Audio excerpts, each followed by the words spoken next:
નમસ્કાર દર્શક મિત્રો, એમડી ગુજરાતી ન્યૂઝ ચેનલમાં આપનું હાર્દિક સ્વાગત છે। હવે નિહાળીએ આજના મુખ્ય સમાચાર। નમસ્કાર દર્શક મિત્રો, આપ જોઈ રહ્યા છો એમડી ન્યૂઝ ગુજરાતી। તો જોઈએ આજના મહત્વના સમાચારમાં। બનાસકાંઠા જિલ્લો ગુજરાતનો અતિ પછાત જિલ્લા તરીકે સમગ્ર ગુજરાતમાં ઓળખાય છે। બનાસકાંઠા જિલ્લામાં 14 જિલ્લાઓ આવેલા છે, તે પૈકી દાંતા તાલુકો સમગ્ર ગુજરાતનો સૌથી પછાત તાલુકો ગણાય છે। દાંતા તાલુકામાં પહાડી અંતરિયાળ વિસ્તારમાં મોટી સંખ્યામાં ગરીબ લોકો વસવાટ કરે છે।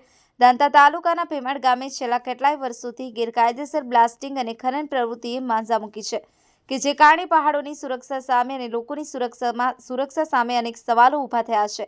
ભેમાડ ગામે રોજ વહેલી સવારથી ધુમ્મસ ડમરીઓ ઉડી રહી છે, જે કારણે લોકોના સ્વાસ્થ્ય ઉપર ભારે અસર થઈ રહી છે। ગ્રામજનો દ્વારા તંત્રને જાણ કરવા છતાં પણ તંત્ર દ્વારા કોઈ જ કાર્યવાહી કરવામાં આવતી નથી। ભેમાડ કોરી ઉદ્યોગના લીધે જાહેર માર્ગ પર ધૂળની ડમરીઓ વધી છે, લોકોને ચાલવામાં અને રહેવામાં ભારે તકલીફો પડી રહી છે। દાંતાથી સતલાજના હાઈવે માર્ગ ઉપર ક્વોરી ઉદ્યોગો આવેલા છે।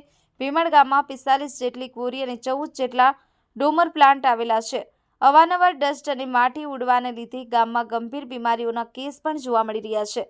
સૂત્રોથી મળતી માહિતી પ્રમાણે ગામમાં 15 જેટલા કેન્સરના કેસ ગામમાં દાખલ થયા છે। ક્વોરી ઉદ્યોગ આસપાસના ગામોમાં લોકો ભારે હેરાન પરેશાન થઈ રહ્યા છે।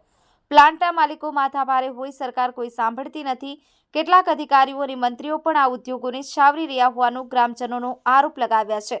જાહેર હાઈવે માર્ગ ઉપર બ્લાસ્ટિંગને પગલે ડુંગરો પણ પોલા થઈ ગયા છે। આ ઉદ્યોગ આસપાસ ભણતા બાળકોના સ્વાસ્થ્ય ઉપર પણ ભારે અસર થઈ શકે છે। આગામી સમયમાં કાયમી ઉકેલ નહીં આવે તો ગ્રામજનો લડી લેવાના મૂડમાં જોવા મળી રહ્યા છે। ડુંગરીઓ ઉડતી હતી એની જગ્યા પર ડોમરા ઉડાડવાના ચાલુ કરી દીધા। આ લોકોનો એવું કહેવા માંગે છે કે સરકારી અધિકારીઓ તો અમે કીધામાં રાખીએ છીએ, સરકાર તો અમારા પાસેથી પૈસા લેતા છે એવું કીધી આ લોકો। સરકાર તો એમ કહે છે કે સરકાર તો અમારાથી અડે છે કે સરકારને તો અમે ચલાવીએ છીએ કે તો આ લોકો આટલા બેફામ થઈ ગયા છે તો આ લોકો તો કોઈ કહેવા માંગતા જ નથી। જેમ કરવું એમ કરવા એવું કહેવા માંગે છે। તો આ લોકોનું શું કરવું છે ભાઈ?